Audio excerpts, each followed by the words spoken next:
Hello, knock knock. रात्रीचं भात उरला आहे, काय करायचं कळत नाही आहे, फेकून द्यायची पण इच्छा होत नाही.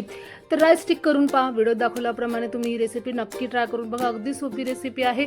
कमी इन्ग्रेडियंट्समध्ये घरात जे अवेलेबल आहे त्याच इन्ग्रेडियंट्समध्ये आपण एक खरपूस अशी क्रंची अशी स्टिक तयार करणार आहे. तर त्यासाठी आपण घेतलेला आहे रात्रीचा उरलेला भात. त्याला मोकळा करून मिक्सरच्या भांड्यामध्ये आपल्याला काढून घ्यायचा आहे. 2 चमचे आपल्याला तांदळाचं पीठ टाकायचं आहे. बाइंडिंगसाठी तांदळाचं पीठ नसेल तर तुम्ही बेसन टाकलं तरीही चालेल.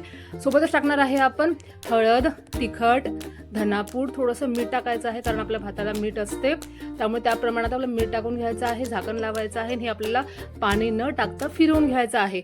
हो की नाही? आपल्या कमी इन्ग्रेडियंट्समध्ये होते की नाही, घरात जे अवेलेबल आहे त्याच इन्ग्रेडियंट्सनी होतं की नाही.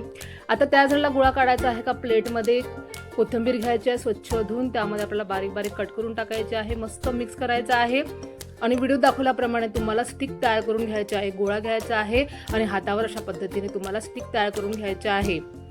साईडला आपण तेल गरम करायचं आहे. मंद आचेवर स्टिक टाकून आपल्याला खरपूस होईपर्यंत तळून घ्यायचं आहे. एकदम क्रंची अशी रेसिपी होते.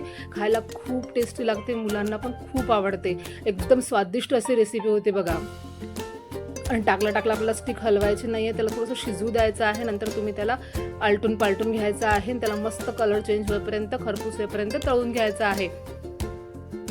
बघा, छान असे स्टिक तयार झालेले आहे. तळलेले स्टिक आपल्याला एका प्लेटमध्ये काढून घ्यायचे आहे. अशाच पद्धतीने माझे बाकीचे सर्व स्टिक तळून घेणार आहे आणि आपल्याला आवडत्या चटणी बरोबर किंवा सॉस बरोबर ही स्टिक आपल्याला सर्व करायची आहे. तर तयार आहे गरमागरम राईस स्टिक. तुम्हाला माझी आजची रेसिपी नक्कीच आवडली असेल तर माझ्या व्हिडिओला लाईक करा, शेअर करा, कमेंट करा. भेटू नेक्स्ट व्हिडिओमध्ये. बाय बाय आणि टेक केअर.